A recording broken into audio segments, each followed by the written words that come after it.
All right, hello everyone, and welcome back. Most of you are here, so I guess you survived the finance course. I know that one can be tough. That one's probably the toughest for me. Yeah. We're doing agency today, and for this whole course we're doing agency, but this is going to be the second hardest part of the exam. At least it was for me. I know I had trouble in finance and agency, so we do have a lot of material to cover through this class, a ton of slides. Not today, about average slides today, but there is something at the end, a little different than the other courses y'all been taking. Uh, there's actually discussion questions at the end that we'll go over if we have time. And if you want to read the book, it is on Google Classroom. So if you want to use the textbook for anything, it is in Google Classroom. And if you're having trouble getting Google Classroom, just email the Capstone Tech, or you can email me, or just let me know. So we're going to go ahead and get started. Now, what is agency? So agency is basically one person representing another, someone who is representing someone else.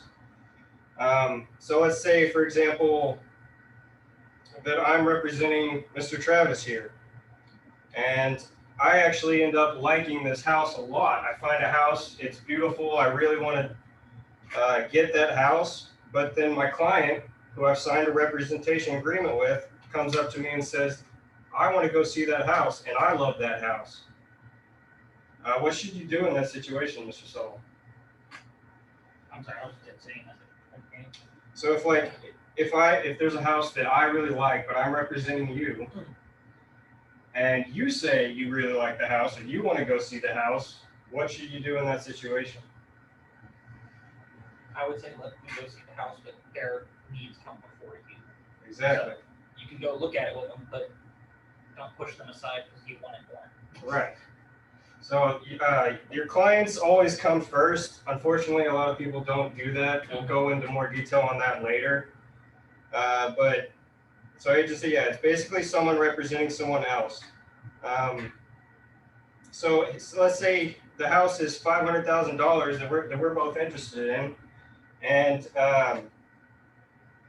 he tells me that he can put the full 500 down, but then he also tells me that he wants to put an offer for 450 instead of the full 500.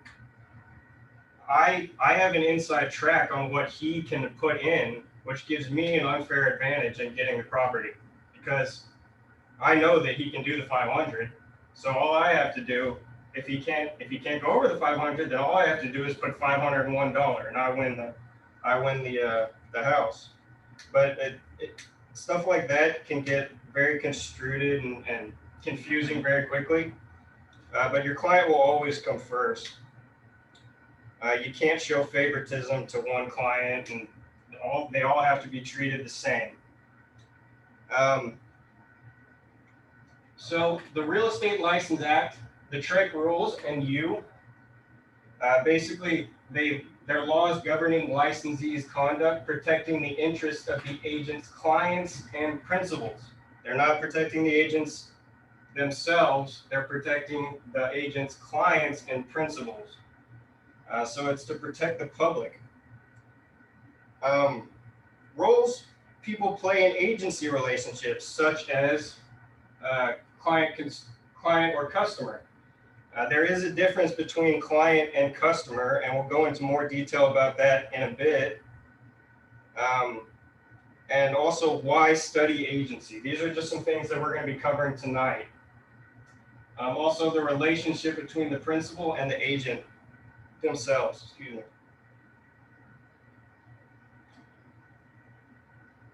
So there's two categories of license holders. There's a broker, and then there's a sales agent. The broker is going to be the one that actually sponsors the agent. And the broker is the one that's the agent of the seller, the buyer, landlord, or tenant. Myself, I'm under Justin.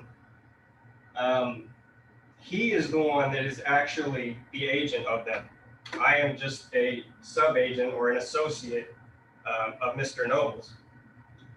So when you write a contract and stuff like that, it's going to be under his name or under the name of the business. You can't sign yourself into a contract just being a sales agent. Only a broker can do that. And the broker will work for clients, but with customers. That's a big thing right there. They'll work for clients, but they'll only work with customers. So the question to answer that one would be, was there a representation agreement signed? If there was a representation agreement signed between them, then he would be there would be a client, not a customer. A customer is a lot like if you were to walk into a store at Target. You're a customer there, right? You're not being represented by Target. You're just a customer there. It's the same thing here. So if you have an agreement, then he will be your client. If not, then he is your customer. And there's certain things that you can do for each one. And we'll go into detail on that later as well. There's only certain things you can do for a customer, and there's a lot more you can do for a client. You get the most care if you're a client. And so there's a salesperson. The salesperson must be associated with a licensed broker. Like I said, he will sponsor you. You will be associated with a licensed broker. And is always an agent of the sponsoring broker. Always the agent of the sponsoring broker.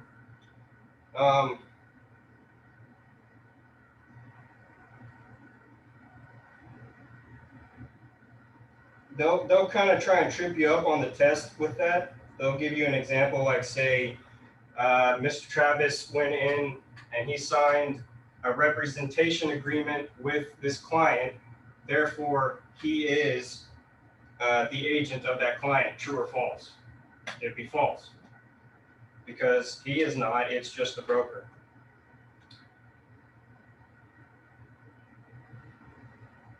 So a question. Let me see, who's online right now? Giovanni, how you doing, man? You there? Yeah, I'm doing good. How about yourself? Good, good. So I have a question for you. All right. Can someone be a broker and a salesperson at the same time? Do you think they can be both at the same time? Yes. Think so? The answer is no, you cannot. The broker is a completely different, it's sort of a trick question. I tricked you on that one, but the broker, once you're a broker, we'll talk about it later, but a real estate license covers a lot of different things, but not brokerages. They're two separate things. So you can be a salesperson and do many different things, but you cannot be a broker and a salesperson at the same time. To become a broker, you have to have a salesperson's license active for 4 years, within 5 years. So let's say you do 2 years on, and then you take 1 year off, and then you do 2 years on. You've completed the 4 because it's within that 5 years. But let's say you do 2 years on, 2 years off, and then you do 2 years on, you say, oh, I got 4 years on, I can take my broker's license. No, you can't, because it wasn't within that 5 years. So you have to do that within the 5 years. So just to re-cement that in your brain, a salesperson is an agent of the broker, and the broker is the agent of the buyers and sellers and so on.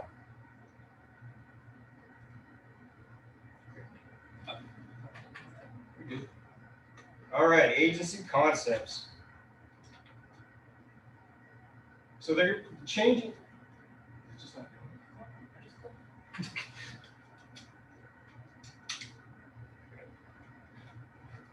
think the battery is dead. That was awkward. Yeah. You actually have any more? Yeah, I think it's your triple S. Okay. Thanks. So agency concepts. There's changing roles of brokers and salespeople. You have to do what your client asks you to do, even if you've told them over and over that it's not going to do something. So let's say you have a client and you've done a CMA and you have all the proof in front of them and saying, hey, this is what your house is worth. It's worth 200,000. And then they say that they want to go and list it for $1 million. Unfortunately, I would have to list it for $1 million. Most people would walk away from that. Like Travis, would you walk away if someone wanted to? I think let's say that oh, these are chargeable. Yeah. Yes, sir.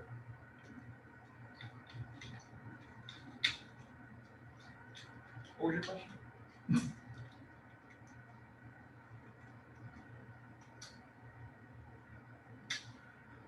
Sorry, one sec, guys. Does a laser pointer work on it? It was a laser. I mean, does it work on it? It wasn't working. No, it was. Say it's laser pointer.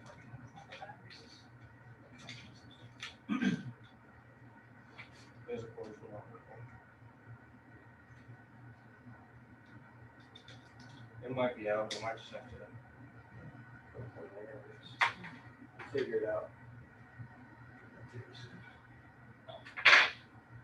So I was saying, like, you have to do what your client says, even if you've advised them against it. So, like, I was going to ask you, Travis, if you have a bunch of proof in front of your client saying, hey, this is what your house is worth, 200,000, and they still want to list it for $1 million, what do you got to do? You have to listen for $1 million. You have to list it for $1 million. Would you walk away from a deal like that? No? See, a lot of realtors would say, she's crazy, I don't have time for her, I'm just going to drop her. But what happens then? You get to go and you get to put a sign in their yard. So you get free advertising, basically. Even if it's not going to sell, you still get advertising. So you'll get leads off it regardless. And then maybe a few months down the line and you haven't gotten a single showing on the property, your client might realize the hard way that they're asking too much. Like you were right in the first place. And they'll end up dropping it down. And when they drop it down, it'll probably get sold. So even if you've told them over and over and over, you know, this is this, they'll still do what they want to do, but you have to do that. You have to do what your client wants.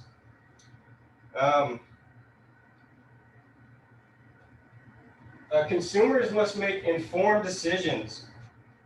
So ultimately, like I said, the client is the one that makes the decisions, not me, not the broker, not anybody else. The client will.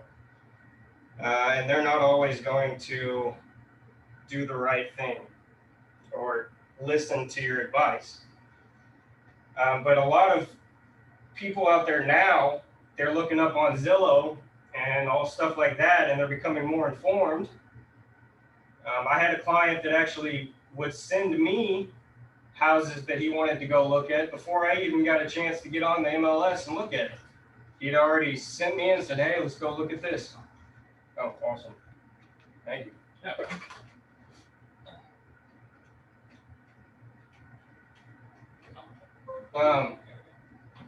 Yeah, so he would send me houses before I had even gotten a chance to look at it. The minute they would go on the market, he would send them to me. And some people are like that. They're becoming more and more informed because of the internet and all that. And here again, we're saying brokers work for clients, but with customers. Consumers, yeah, they make.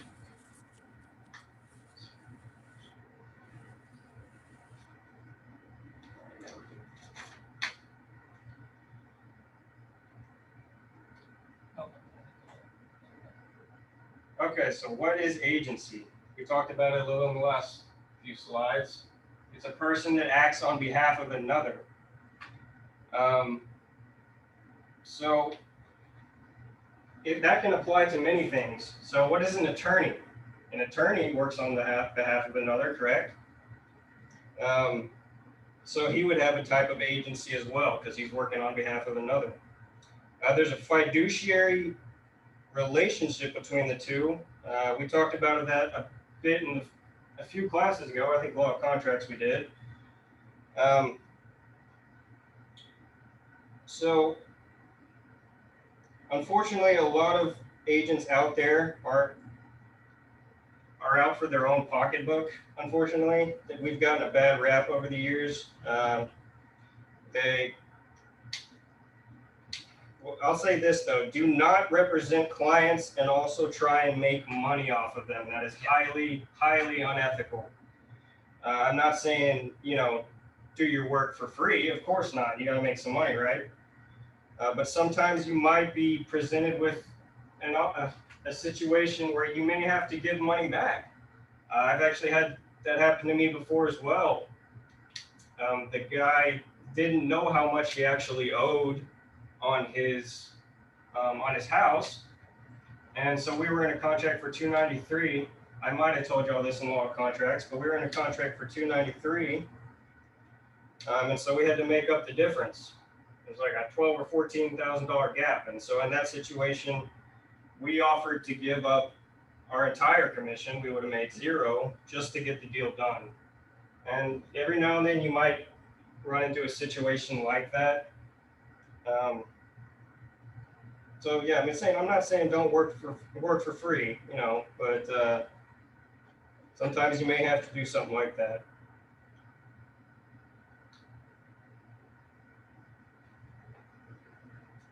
It's like the same thing with attorneys. Like, what if the attorney tries to throw you in jail because he got offered some money to throw this guy in jail? It's highly unethical. Unfortunately, it happens. But it's the same thing with real estate and agency and our clients. Honestly, I think you'll see that a lot when it comes to offers. People will say, like, I can offer $300,000 on this $300,000 house, but I want to offer $270,000 or $275,000. And as an agent, you go, well, that's less commission for me. So you might try to talk them into offering more or whatever. Right. But I've always just thought, if I'm talking to somebody and they're going to offer, they can't offer this, and I work a better deal for them, I only get a percentage of the 3%. So it's not like I'm taking a huge pay cut to do that.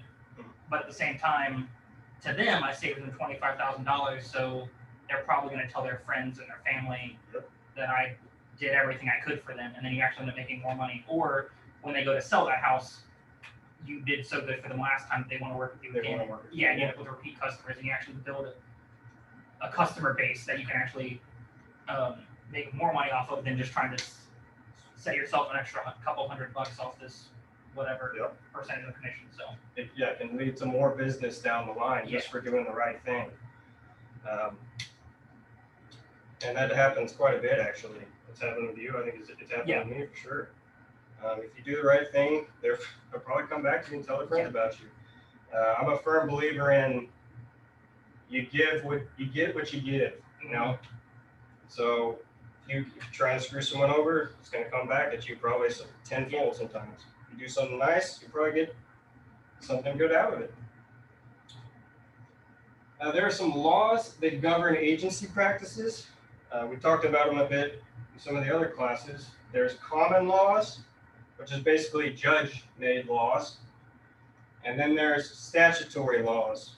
And statutory laws are going to be written by legislators.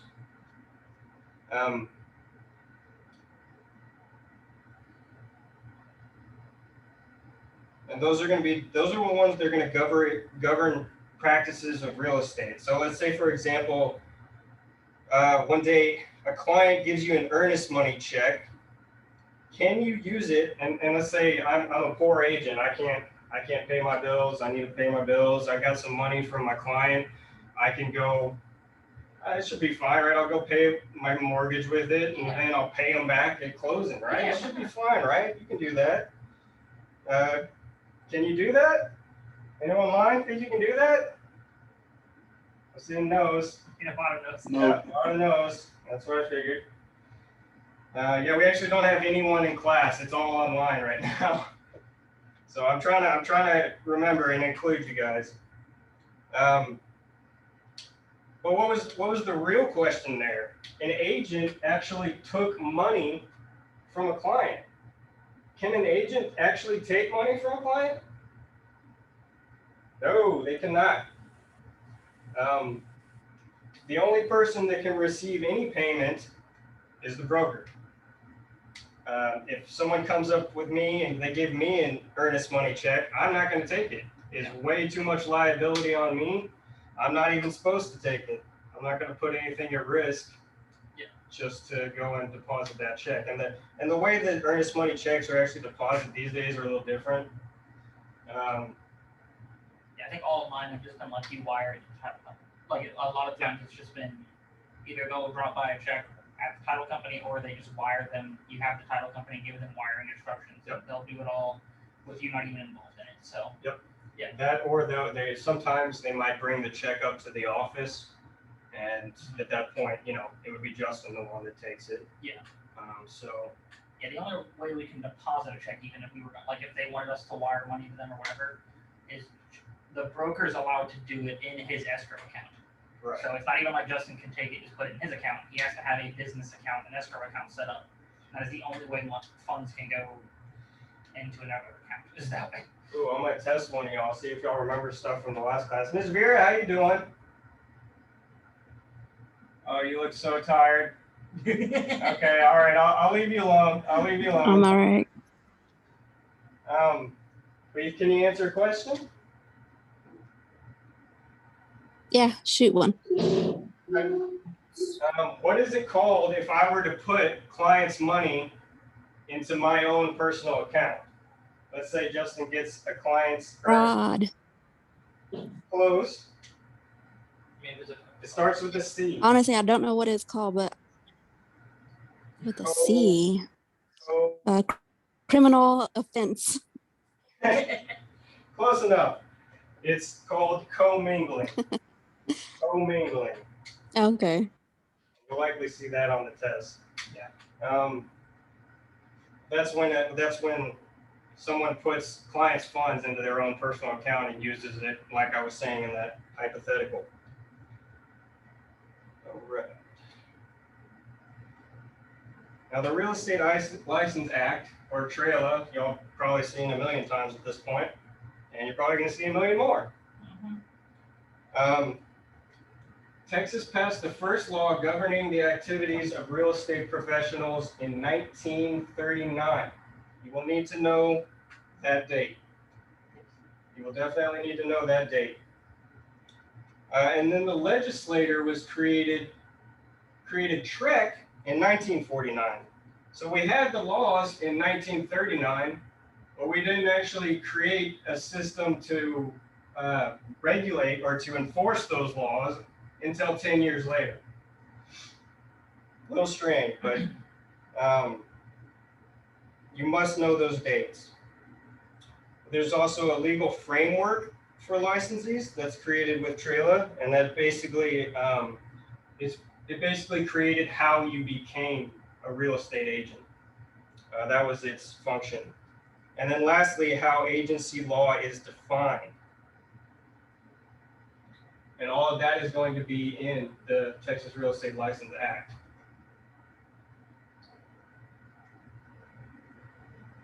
Now TREC, you've probably heard that a million times too. TREC has 9 appointed members. They're not elected, they are appointed. You will need to know the numbers that consist TREC's members. You will need to know that 9. And the function of the Texas Real Estate Commission is this. They're to enforce the Texas Real Estate License Act, or TREC, as you'll see it, to protect the public, not the agents. They oversee licensing, and they also monitor educational activities. So how you got licensed and all that, and when you have to renew your license, you'll have to take some courses, and then you send all of that into TREC. TREC's the one that handles that. But it's basically it makes sure that the real estate agents, like real estate industry, is playing fair. It's to make sure everyone's not. is to make sure that people aren't doing things that they are not supposed to be doing, basically. It's just so that everyone's playing fair.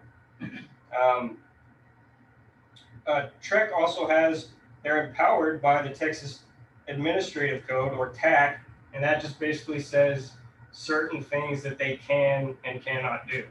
That basically outlines what they can and cannot do. Together, TREC rules and TRELA governs licensee conduct and protect the public. TREC doesn't, like I said, they don't look out for the agent. That doesn't necessarily mean they don't care about you, but their goal is Their goals for the Their- customers. their goal is the public. Also, one thing you might see that is kind of confusing, I think we talked about this earlier, or in a previous class, is that TRELA created TREC, but TREC enforces TRELA. And it seems Right. kind of weird because it's basically TRELA, the License Act created a body that enforces them. But that is one thing that you'll probably see on the test or something like that, is that basically TRELA created TREC, and then TREC's job is to enforce TRELA. Right. So TRELA came out, and like I said, it took them 10 years to create TREC. Yeah. And they created TREC to enforce TRELA. TRELA. So they pretty much created each other. All right, let's move on. So they're to protect the public from certain things. So like, let's say, Travis, you took the real estate courses, right? And so you would be more educated in the area than the average person, correct? Yes. Therefore, you could have an advantage Oh, to take advantage of people. You could use, your knowledge as an advantage. And they're basically to protect people from stuff like that, and it does happen, unfortunately. If you're ever going to make it in this business, just do what you're supposed to. Yeah. Don't try and screw someone over. Don't try and get an extra buck. It's not going to be worth it in the end. That's what we talked about before with that. I mean, I know we had a whole class, like classes on fraud and all that sort of stuff, and it's basically just, that's TREC's job, is to make sure we're not committing fraud or doing anything unethical. We have an advantage as agents. I have access to the MLS and to the market, and I can know what things go for and everything. So it protects people from me going up and being like, you should sell your house for $250,000, and they go, that's a great deal, and then I buy it and then I sell it for $450 because that's what the market actually says it's worth. But I can do that because I have an advantage, so I can look at the market, see what it's worth. Not everybody has those capabilities, and so TREC's job is just to make sure we're not committing any of that sort of fraud or anything like that. And that does happen, sadly. Yeah. But I hope there's more, good agents out there than bad. Yeah. But it does happen. Okay, so roles people play in agency relationships. So here's the licensed parties.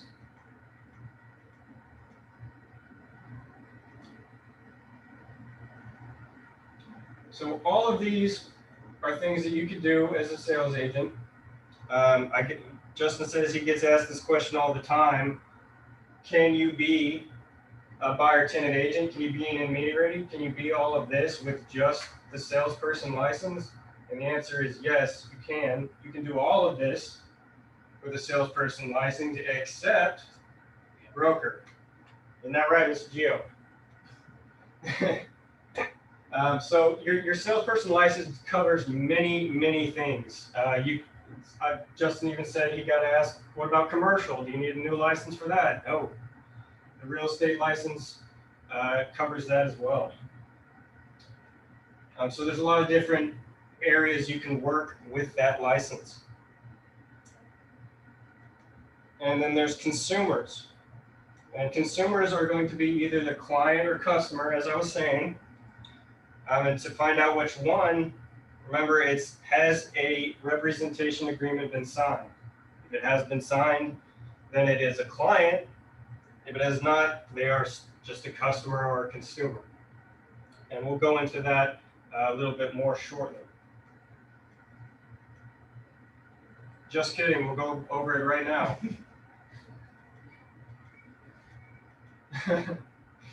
Okay, so a client.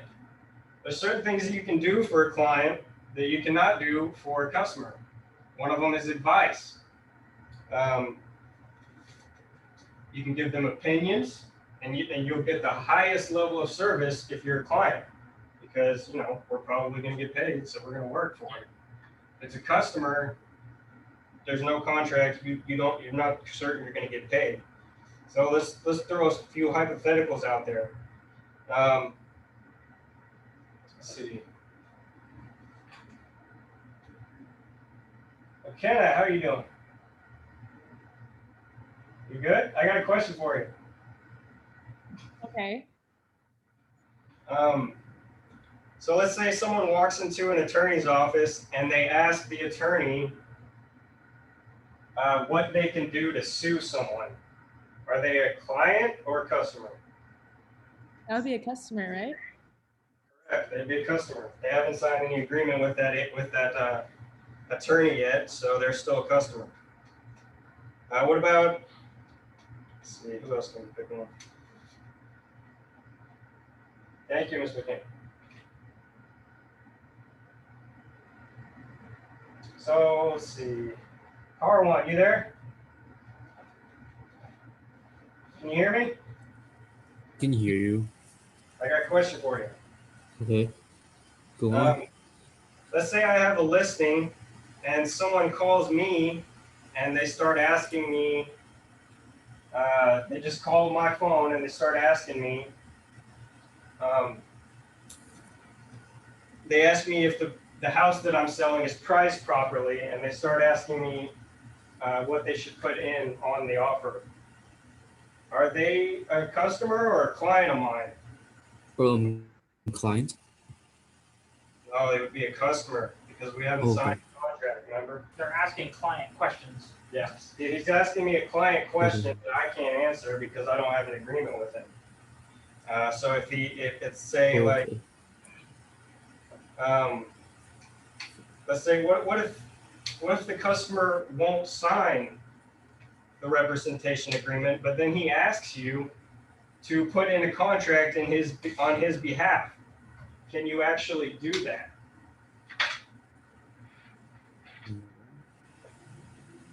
You think no? What about everybody else? Y'all think no? Yes? I think no.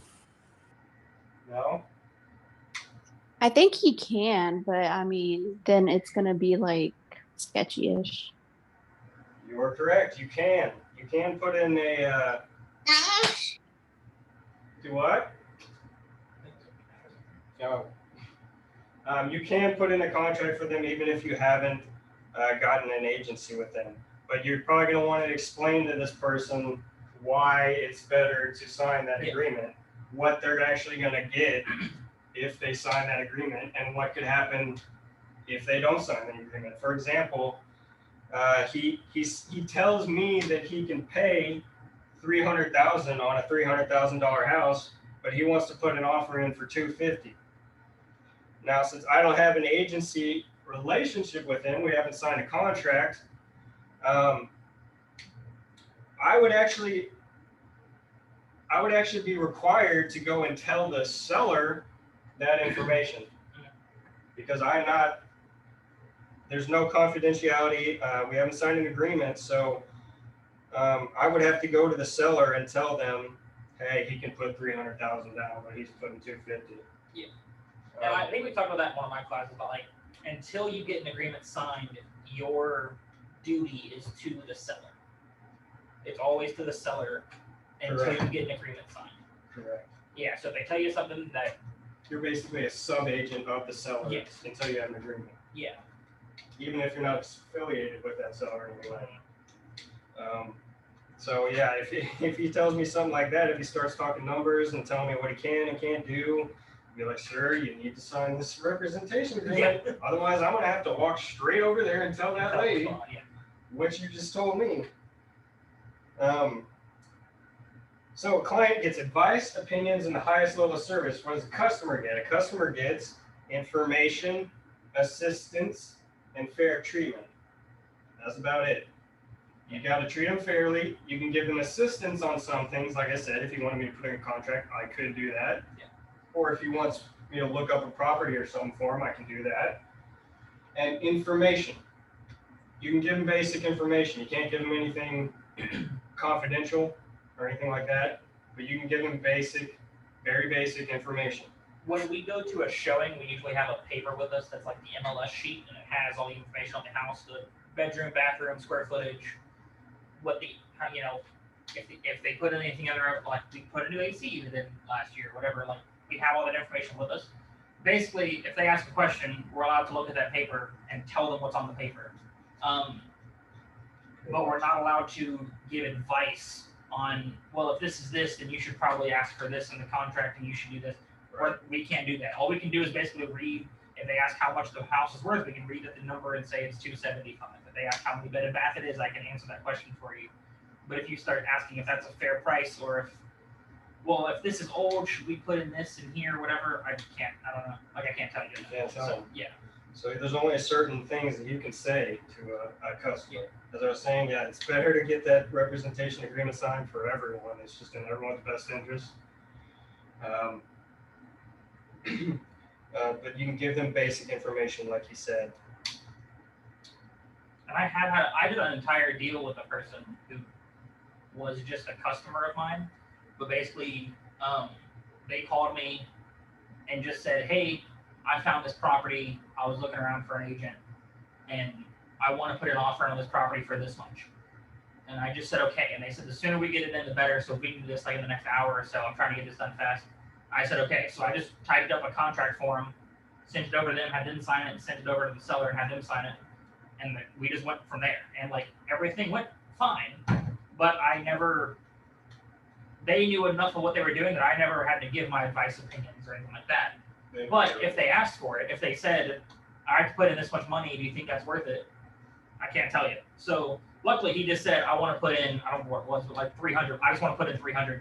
You didn't say anything. Cool. Then yeah, I can write 300 in that blank in the contract and fill it out for you. But if you want to know, is that good? How long should the option period be? What should I do for this? I can't answer any of those questions for you. So Yeah, you're lucky. And luckily in that situation, that guy kind of knew his stuff. yeah, he knew his stuff a little bit, so he just kind of wanted. He just wanted somebody to fill it out. And he knew what he wanted to put in the blanks. And I said, all right, sounds good. But He didn't want to tread in that area. yeah,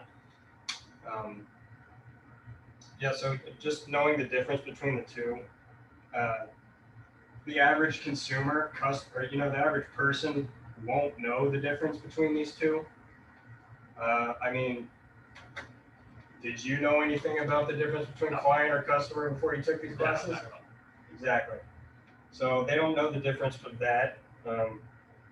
You might have to explain that to them if they're reluctant in signing the buyer agreement. And it's good knowing this not only for the test, but also for when you want to get a buyer's rep sign and they say I'm not signing anything. Exactly. Then you can go, well, if you do, I can give you advice, and like you actually know the reason for signing it, other than just, well, now I'm their agent and they can't go find anybody else. You actually know what their benefits are in that situation, Right. which helps a lot. So Just knowing that information and saying that to them, they might be more willing to sign it after that, So just know the difference between those two. It's just a buyer rep if one has been signed or not. Now, why study agency? So there's increased litigation. I mean, it's shot through the roof right now because of the economic downturn that we're currently in. Litigation has shot way up. Who does a licensee represent? The agents listing properties with no rep agreement. It can be construed who you represent sometimes. And there's a big one right there. Unintended or accidental agency. That can happen many times. Let's say someone calls me and I say they want me to show them a property. So I show them the property, but I never met them before. If someone sees us both go in there, they would assume that I'm that person's agent, even though I am not technically his agent. We haven't signed anything. So sometimes you can actually accidentally get pulled into an agency with someone. It could happen. It does happen quite a bit. Can a broker can an agent represent both the buyer and seller? That's a good question. Can an agent represent both buyer and seller? Does anybody know? Yes, they can. Bunch of yeses. Incorrect. I think that's a yes as an intermediary. You're on the right track, but an agent, it's a play on words. An agent cannot do both. A broker can do both. Because remember, I'm under the broker's name. So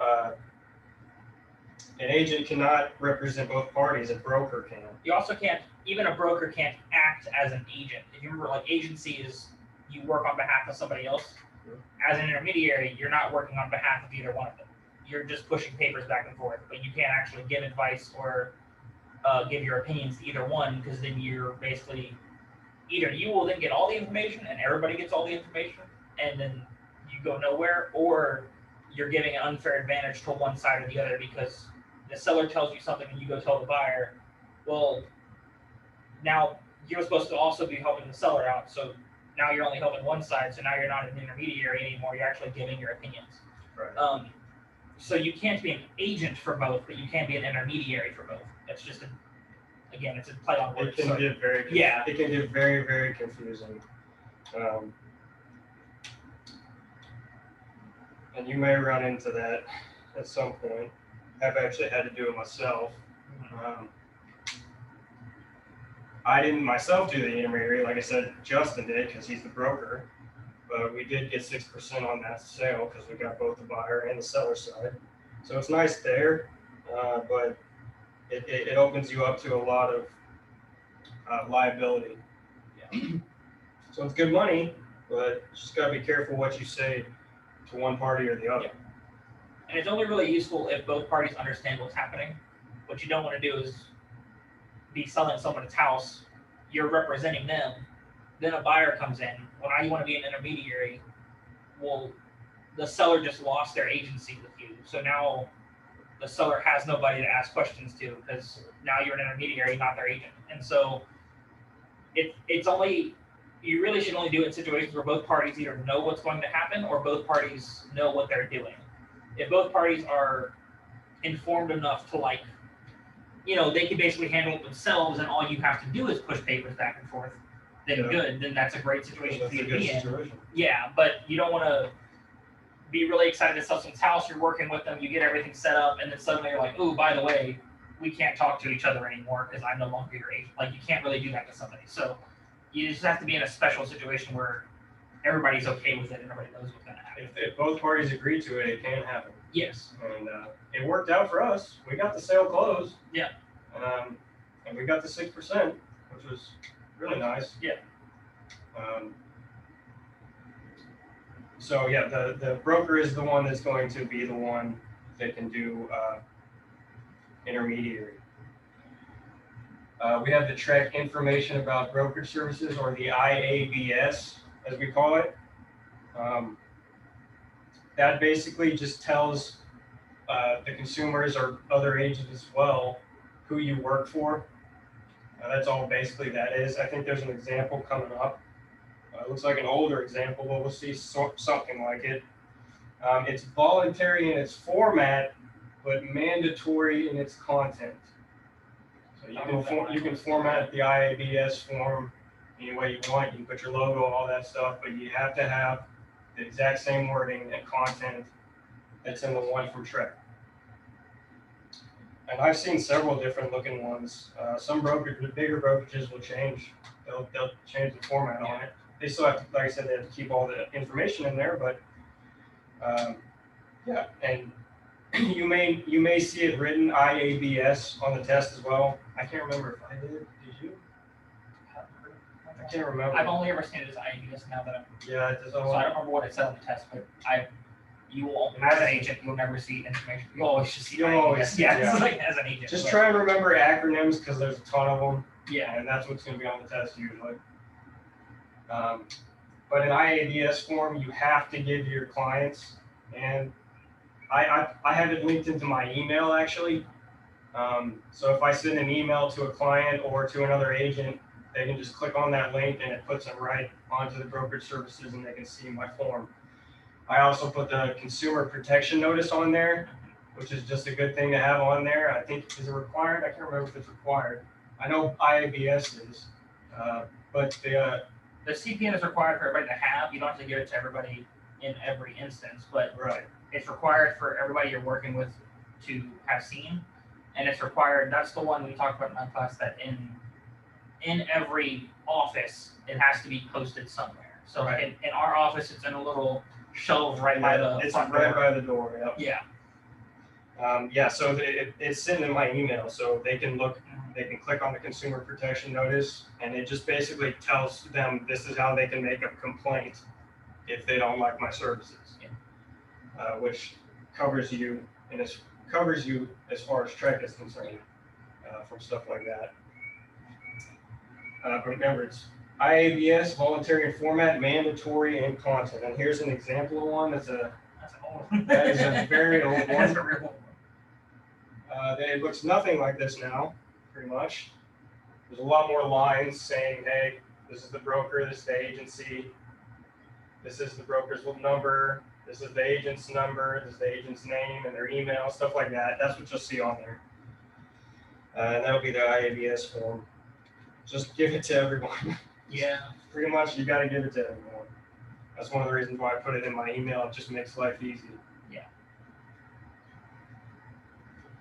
You don't get in trouble for sending it too much, but you can get in trouble for not sending it. You can get in trouble for No, I'm saying you can't get in trouble Oh, for sending yes. it too much. So I was like- you can attach it to everything because it's just best to do that and cover yourself every time. that comes.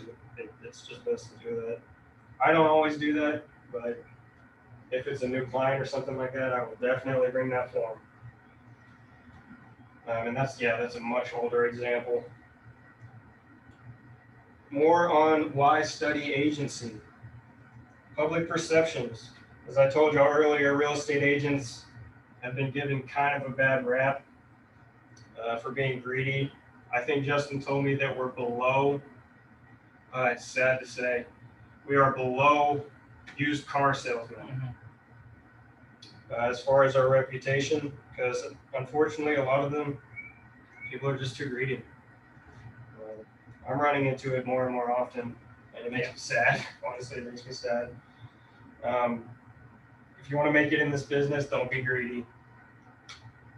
That's one of the reasons why I joined Renoble's Realty Group, is because he taught us, Yeah. he taught us client always comes first, not you. And I believe that's how it should be, honestly. But not a lot of people see that. So we have been given a bad rap. I don't know how we could fix it, honestly. I don't know if we can, but it is what it is. There's also emotional aspects. So Justin told me a story once that he knew his client very well. He knew that someone that they're close to had a ton of medical bills. They're low on cash. Every penny counts. And he said he would feel bad if he took, 3% for that. He actually ended up taking, I can't remember, I think it was either 0 or 1. Yeah, I think it was about 1%, something like that. And that actually led him to get more clients down the line because he had a heart. He was nice to them. Yeah. It's like, hey, I'll sacrifice a little bit of my commission. I know you're going through hard times. Just have a heart, people. Come on now. Yeah. Just have a heart. And then complexity. Transactions can be very, very complex, and most of them are never going to be the same as the other one. Yeah. Each one is going to have its own different things that happen. There's things that you need to do. I'm doing one right now where they have to clear out everything off the property within this timeline because we're under contract. So a lot of people think, when you list a property, you just go out there and you put a sign down. That's not the way it is. There's a lot more to it. As y'all probably seen in previous classes, there's a lot more complex. It's very complex. And then also greater consumer expectations. Those have gotten higher and higher because they're being more and more informed, especially if you have a client that's $1 million or more. If you have a client that's looking for $1 million home, you better be ready to spend, you better be on call 24/7 because that's what they're going to expect from you. I mean, it could be 2 a.m. and if you got to answer your phone. And sometimes agents won't answer their phone. I've actually gone to showings trying to contact the agent and they just don't answer their phone. It's kind of irritating.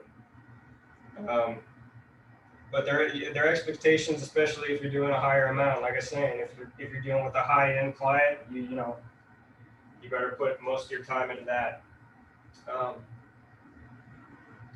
I've even had some clients that, they're buying for $250,000, but they also wanted every bit of my attention. It made it hard to do other contracts and other customers, but you need to know when to like cut someone off or say, hey, I'm busy right now, I can't.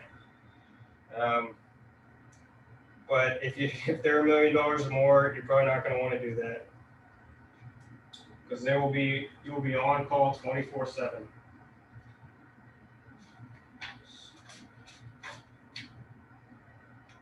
More on why and study agency. The use of more than one broker, that can happen sometimes. A client may think, hey, I'm going to help out my agent. He's having trouble right now. I'm going to make his job easy. I'm going to call the other agent and tell him we're putting an offer in. Well, actually, by calling that other agent, you have cut me out of the deal, and I lose all of my commission because you were trying to save me time. I know it was unintentional, but I lost out on my commission because you made a call to them. And that happens. It's happened to Justin. It hasn't happened to me yet, but I imagine it will. So at that point, if they call, I am not the procuring cause of the buyer. They called the other agent, and therefore they were in contact. So I get cut out of the deal basically, and that's where more than one broker will come in. Also, why study agency? Because you have greater licensee professionalism. If you know the stuff, you can be more professional. That's pretty obvious. There's also state agency disclosure laws, and those change quite often, honestly. We've actually had to take refreshers on it. Yeah. But agency laws might be a little different in each state. I'm assuming most of y'all are going to practice here in Texas, so you'll need to know the Texas laws, but they could differ from state to state. And why study agency? Well, it's a required topic of study. It's one of the classes you must take to get licensed. Now, relationship between the principal and the agent, and you might want to write this down. A principal is broker represented, and an agent equals the broker. So a broker, I think I worded that wrong. A broker is the one that represents the principal, and the agent represents the broker, correct? I think I'm jumbling it up, never mind.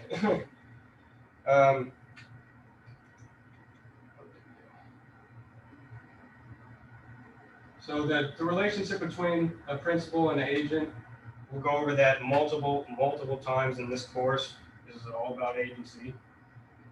So we'll go into more detail later on. A licensee's relationship with the licensee's principal is that a fiduciary. We've said that plenty of times. Fiduciary responsibilities. And it's also important to know who your principal is and what is required of you at various stages of the transaction. certain times in the transaction you may have to do some things, sometimes you got to do other things. You just need to know what you need to do at certain stages in the transaction. And of course, yeah, know who your principal is. So we'll go into more detail about relationships between principal and agent later on. But this is just a quick, hey, here's the relationship. All right, key points for this evening. An agent works on behalf of another. That is what agency is. Someone representing or working on behalf of someone else. Trailer, do what? I was gonna say something real quick. When you think of agent in this sense, that does not mean we are considered real estate agents, but we're technically salespersons. We are not. We are agents that we work on behalf of another person, but we are salespersons, and Justin is a broker. So when it comes back to a principal and agent relationship, all that means is the agent who works on behalf of a principal. That does not always mean a real estate agent. In that situation, that means a broker, because the principal is your client, and the broker is the one who is working on behalf of them, and you work on behalf of the broker. But the broker is still the agent, because they're the ones who are working on behalf of another person. So if you're thinking agent as in real estate agent, just think of us as salespeople or salespersons, not as agents. It'll help kind of clarify this course, because agent doesn't really mean real estate agent. It just means you have an agency relationship with somebody, as in you work on behalf of somebody else. Right. So it gets really confusing, and when the test comes around, that's something I didn't clear up before I took the real estate exam, and then I was so lost. But if you can try to get that in your head that like it's salespersons and brokers, and then the agent is just someone who works on behalf of another person, that could mean either one. Yep. That's the way to think about it. The easiest, that'll kind of keep it separated. That's a good way to think about it. And you'll probably get a question something like that, Yeah. Blank is the agent of blank, so therefore he represents him. It's like, well, it's the broker actually. Yeah. It's the broker, not the agent. So like we said a couple times in this course, you work for, TREC establishes the licensee's duties, and they're administered by TREC. Trailer created TREC, remember? And we said multiple times, you work for the clients and you work with customers, and there's certain things that you can do for either. You're going to want to avoid unauthorized representation. That can happen, as we were saying, accidental agency. Yeah. It can happen, and it does quite often, actually. You also don't want to get caught giving somebody your opinions or advice when you haven't signed a representation agreement. Yeah. So yeah, that would be a big one. You also want to avoid agency misunderstandings. That's another thing of accidental agency. You can be misconstrued that I'm representing this person, when in reality, I'm not. And that does happen as well. Suggestions if you're going to become a broker. I would say develop company agency disclosure policy. We have one here. It's probably going to be different at each brokerage. So if you are going to become a broker, that's a good thing to do. Establish training programs for sales associations. We've actually, like I said, we've had to do training, and we still are for the most part. We usually have a monthly meeting, and in that monthly meeting, sometimes they'll get someone to come speak, like a surveyor or something like that, and different associations. So offer training programs for your agents. The broker is responsible for licensee professional actions. That's a big one, because anything the agent does, the broker is liable for. So just be careful with If I that. write something wrong in a contract, well, the broker is the one that's actually in that contract, not me. So if I do something wrong, it comes back on them. And same thing, if I go acting out, if I go out doing a showing and I leave the lights on or break something or whatever, I'm technically an extension of the broker or the brokerage, so it comes back on that, not so much on me personally. Of course, I get it from Justin, because Justin will get yelled at, and then I get yelled at by Justin. But And but then it comes back on the broker. They're the one responsible. we actually have a 3-strike rule in this office. I mean, the first time you mess up, Justin will probably call Miss Linda in, and she'll be like, "Now, Travis, why'd you do that? She wiggles her finger in that. You shouldn't have done that, Travis. Don't do it again." The second time, you're going to be pulled into his office with him and Linda and get a serious conversation. And the third time, it's just basically, bye-bye, you're terminated, you're gone. Not all brokerages will do that, but we do here. At least that's what he's told me. I haven't gotten a strike yet, so luckily, We're still in the fingers crossed, knock on wood.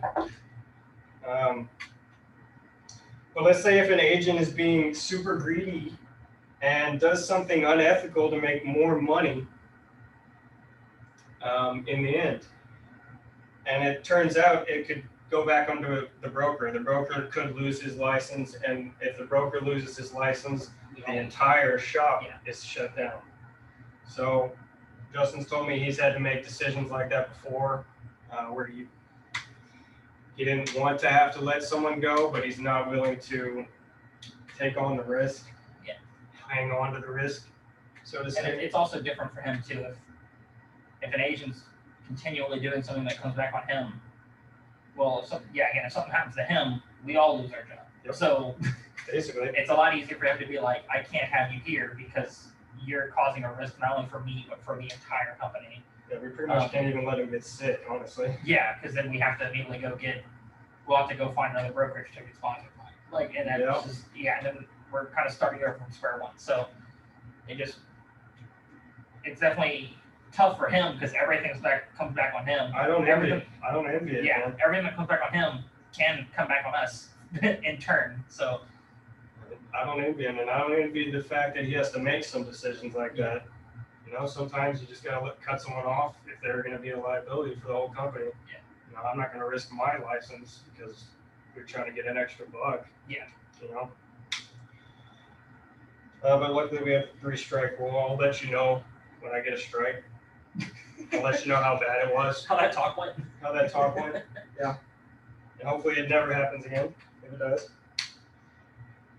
Suggestions for associates. We are technically associates. We're associates of Justin, of Noble's Realty Group. Recognize various agency relationships. It's good to know the different types of agency that can happen and what they entail.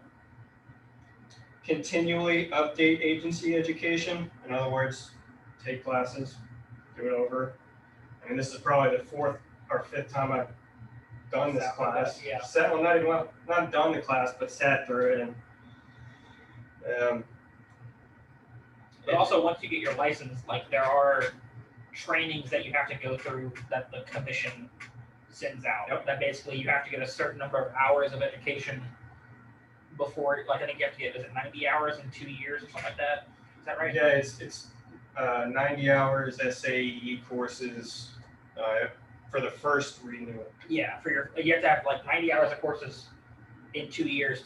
When you renew your license in 2 years, you have to have at least 90 hours of these courses. And so you will kind of always be doing some sort of education or updating your education.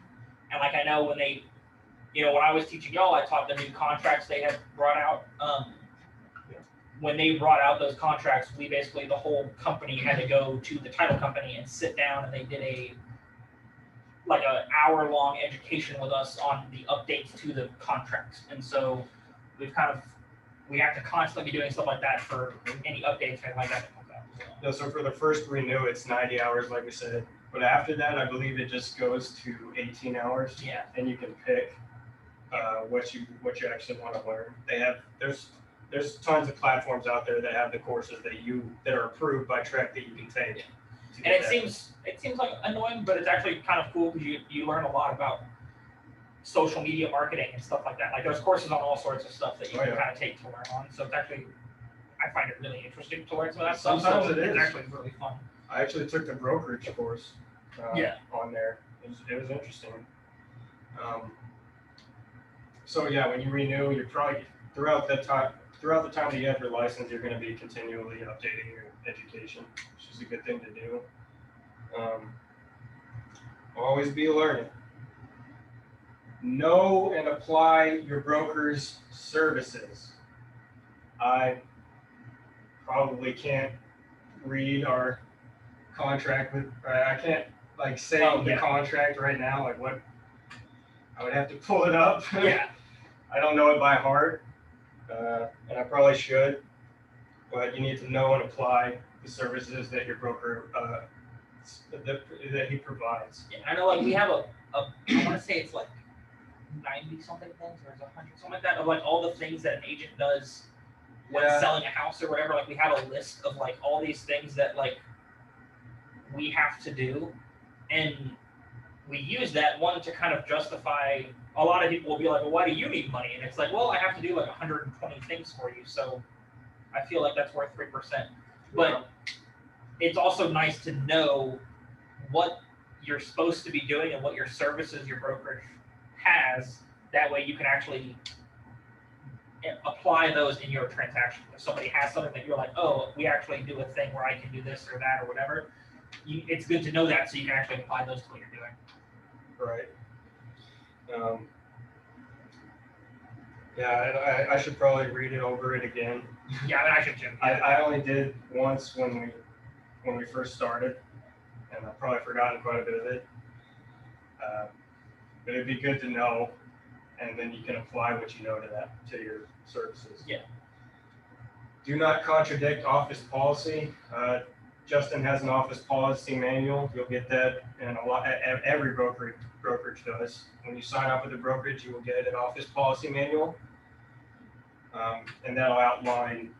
They just came out with a standardized one that basically every brokerage has the same policy handbook. Yeah, he just put it out last week or 2 weeks ago. But they just came out with like a standardized one, but that does not mean there are other things that your brokerage will not require. So Justin has both the standardized one and his. Some of the stuff in his is already covered in the standardized one, but there are extra things that, that 3-strike policy, that is an office policy he has that it's not standardized, it's not something everybody has, but it's one of his office policies. So there are things like that that can be standardized for your particular office that are good to know. I guess it might depend on the nature of the strike too. Yeah. If it's very bad, he might just get one. Yeah, I mean, call it a day. if we all get kicked out, that might be it, So yes, don't contradict your office policy, and like I said, you'll get that when you sign up with a brokerage, whatever brokerage you sign, they'll give you one with your contract with them. And there are certain things he says he would say not to do that you technically could, but he just goes, it can get you into a bad situation, so just avoid it at all costs anyway. But like I know we've talked about, like for BPOs and stuff like that, there are exterior BPOs where you take photos as you kind of drive by a house, and there are interior BPOs where you actually have to go inside the house and take photos of all the rooms and all that sort of stuff. And one of the things Justin always says is just don't do an interior one. You can get exterior ones for like $50, and you can get interior ones for like $75, but it's not worth having to walk into some stranger's house. I've actually had to. Well, yeah, it's like, and once you accept it, you have to do it. There's no backing out of it. But like, what he says is like, there's an extra $25 is not worth the risk of doing stuff like that. It's not. I mean, I had to do it once. I had to do an interior, and it was not. Yeah. It was not worth it whatsoever. He's just basically saying, I've been through this. I know. I'm just saying you can do it, but if you do it, then Yeah, but if he enacted that as an office policy, which he could do, you could, yeah. then it's something you would need to know to not go against that. Not to go against it. Yeah. All right, and this is a little bit new. Your other courses didn't have this. We have discussion questions we go over, and they're not the same discussion questions that are on Google Classroom. They're new, so I'm going to go over some of these with y'all. And I'm going to pick on you, just saying. All right, first one. Why don't consumers understand the difference between a client and a consumer? You don't have to do that. Oh, you got a phone call. Why don't consumers understand the difference between a client and customer? Let's see. Miss Corey, how you doing? You doing good? Fine. Good. You want to answer a question? Probably not, but Sure. okay. So why do you think that like a normal consumer, a civilian, would not understand the difference between a client and a consumer? Um, Let me ask you this: Did you know anything? Hmm? Did you know anything about a client or consumer before you came into these classes? no, I didn't.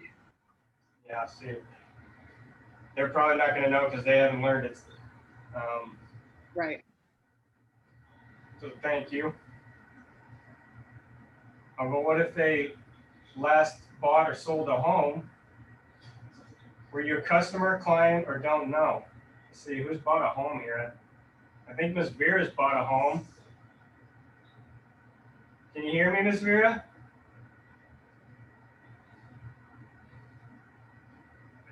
She's busy. Who here has actually bought a home before? None of us were all renters? Yeah. Oh, there's Letitia. So, let's see.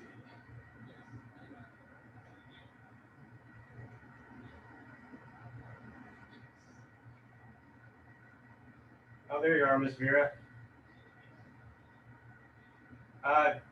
You bought a home, correct, Miss Vera? Oh, what happened? You bought a home before. Yes, I did. Okay. Yes. You bought or sold. Were you the customer, client, or you don't know? When you last sold your I technically was, the way my situation was, I was the buyer and the seller. Oh, really? So you were doing a sale Yeah, by it was really confusing. a little bit. Yeah. So we had somebody from, I want to say her name is Amber Cox. And she was with Remax, I think, at that time. And so my brother was selling me his house, and he didn't do any of the paperwork. And my husband was buying the house, and he didn't do any of the paperwork. So it was just basically between me, Amber, and the bank. So technically, I gathered everything. I had to hire the appraiser, the inspector. Really? Basically, I did everything, and she didn't. Amber Cox didn't get involved. The only thing she did was kind of like go over the contract, but it was really confusing. But yeah, so I was technically the buyer, the seller, and I was not a client. I was a customer. That's interesting. Um, It thank was you. very, yeah. I don't think I was a good example for this one because I had a really confusing situation. Different situation. Did you actually have a representation agreement with her, with that agent, or do you not know? No, You no, didn't. I didn't. Okay. Yeah, Mm-mm. that's a special situation there, actually. Yeah, it was.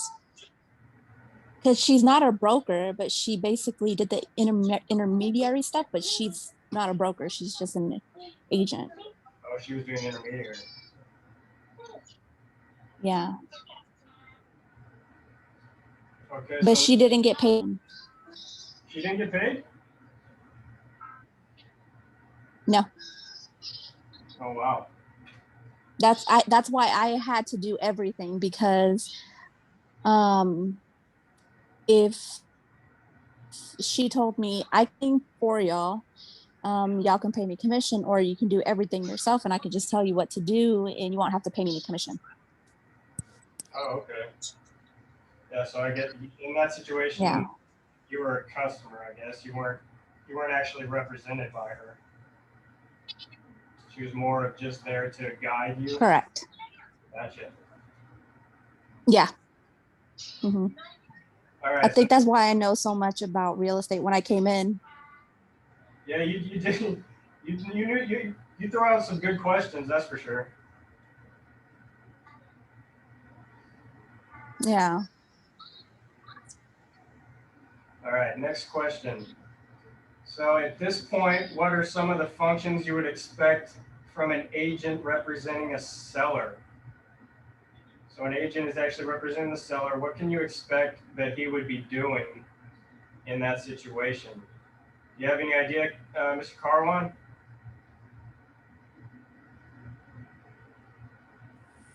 The question? Expect an agent represent the seller. Function. Yeah, what can you expect a seller to be doing? The seller? Right. If an agent represents the seller, what can you expect the agent to do? What is he going to be doing to sell the property?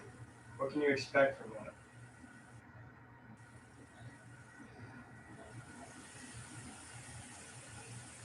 Well, he's got to list the property, right? Expect. Yeah. Okay, so he's got to And list. then provide. Yeah. You said list the property, right? Yeah, list the property. And then I don't remember. So they're going to probably ask for communication. That's a big one. Communication is huge. Clients get very irritated if you're not communicating with them. They're also going to want to get the best price for their home. They're going to want information and opinions. All that stuff is things that you can expect from a seller's agent to be doing. Not just marketing the property and putting a sign out there. There's a lot more to it. If something happens, yeah, you got to have good communication. What about the functions of a buyer's agent? What can you expect a buyer's agent to do? Buyer's agent. You have to have informations. Do what? Information. Yes, information. Regarding their. And then some form of assistance. Assistance, correct. You need to give them assistance. Right. Give them communications and opinions. They would also probably expect you to go out. Treat them with fairness. Correct. Treat them with fairness. Treat all people with fairness. But they'll also probably be expecting you to go out and actually look for a property for them. But if you're the seller, you wouldn't be doing that. There's a few things that are different, but a lot of them are the same. Communication and opinions, all that stuff. They're going to want to get the best price when they're buying a property. They're going to want to pay the least, right? So all those things are what you can expect a buyer to be doing. An agent can never accept an offer on behalf of the seller. You can never do that. That's something you don't want to do. Because then the seller would be locked into that contract that you signed and they didn't even agree to it. You can never assign one for your seller. All right. I think we got everyone in. It looks like we're missing Miss Shelton. Maybe do y'all have access to Google Classroom? Everything good there?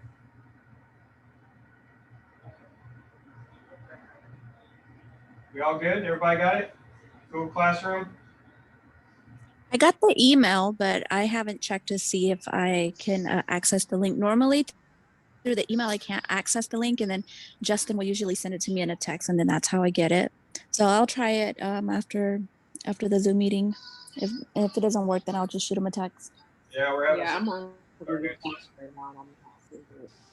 Do what? I was saying I'm on Google Classroom right now. I don't have agency yet. Yeah, neither do I. Okay. All right, we're gonna have to resend it then. We're having problems with our system, still. Sorry about that. But we'll get y'all all in. So we got Corey, Gio, Vera will send another. Are you able to get in, Mr. Carlon? Yeah, yeah, I got mine in. Did the link work? The link worked. Okay. It works. So All right. I'm good. All right, and we'll get the rest of y'all in tonight. So that's it for tonight. Thank you all, and we'll see you tomorrow. Have a good night, guys. Good night. Mhm. Bye, Miss Vera.